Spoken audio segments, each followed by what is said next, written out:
आत्मा जागी हो और मन निर्मल हो। यह समय केवल जागने का नहीं, जागृत होने का है।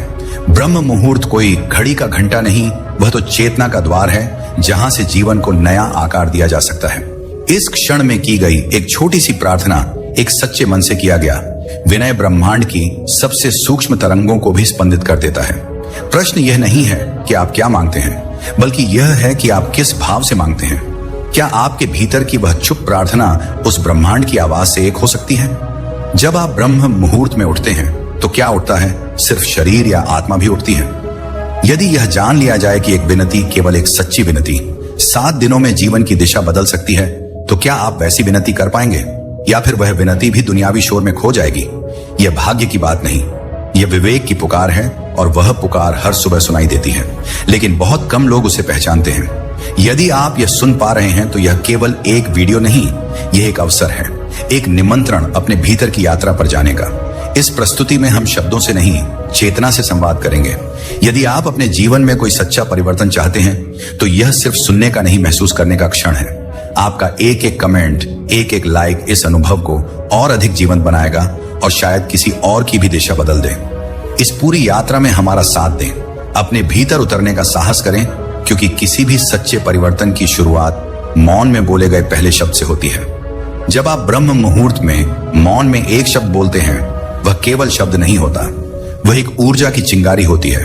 वह चिंगारी आपके भीतर के अंधकार को रोशनी में बदल सकती है, यदि आप उसे पहचान लें। आपने कभी अनुभव किया है कि प्रार्थना करते हुए होंठ तो हिलते हैं, पर मन भटकता रहता है? तो क्या वह प्रार्थना सचमुच पहुंचती है जहां आप चाहते हैं, या क्या वह सिर्फ एक दोहराव बन चुकी है, बिना भाव के, बिना जागरूकता के?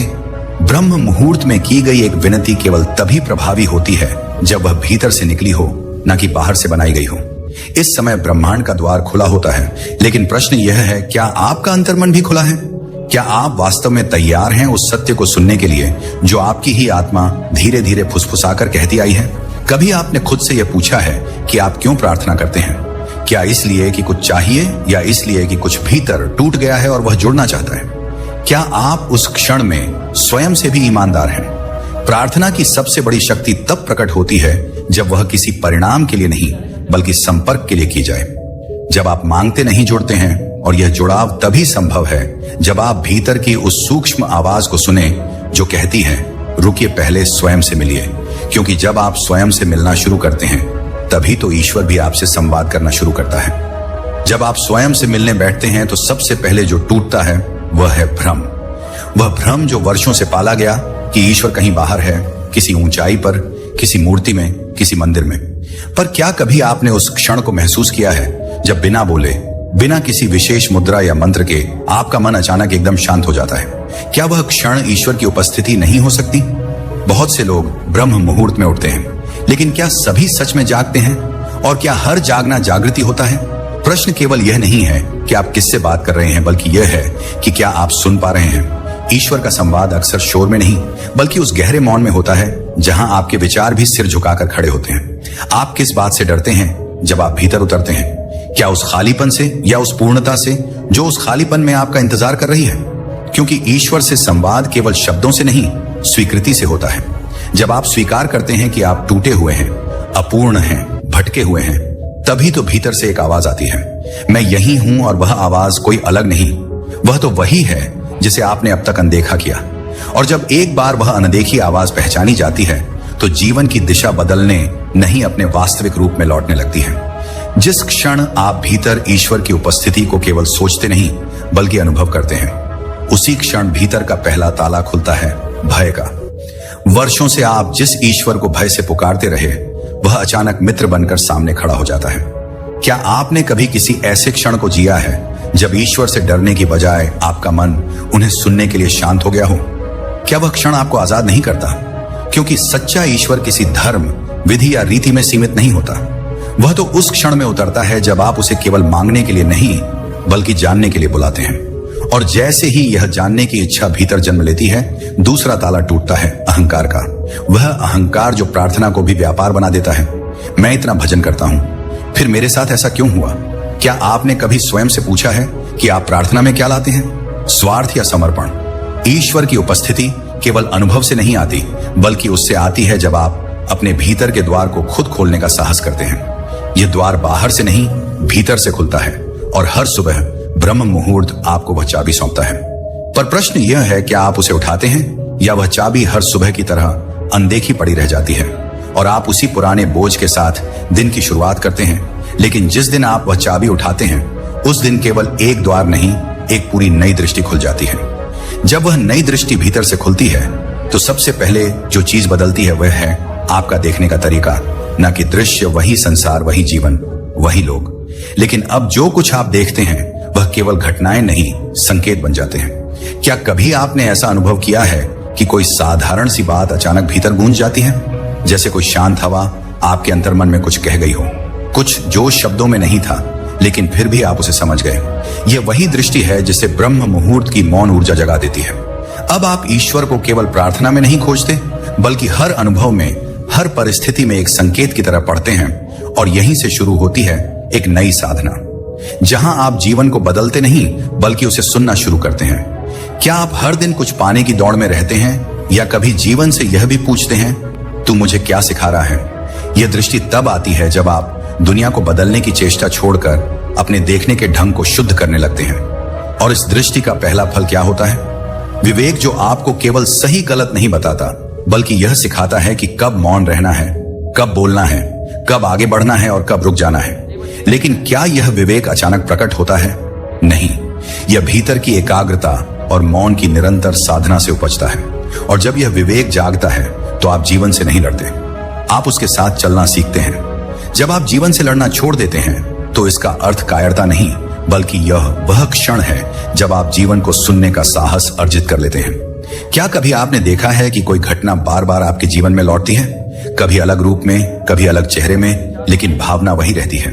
क्या वह केवल संयोग है या कोई संदेश जो आप पढ़ नहीं पा रहे?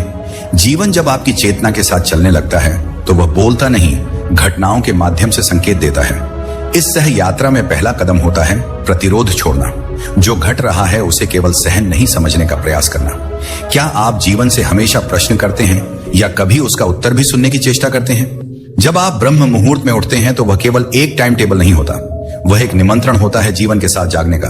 उस मौन की घड़ी में जब आप प्रार्थना करते हैं तो क्या आप ईश्वर से लड़ते हैं या फिर उनके साथ बैठते हैं? ये साथ बैठना ही तो साधना है, जहां आप मांगते नहीं बल्कि स्वयं को समर्पित करते हैं। और समर्पण क्या है?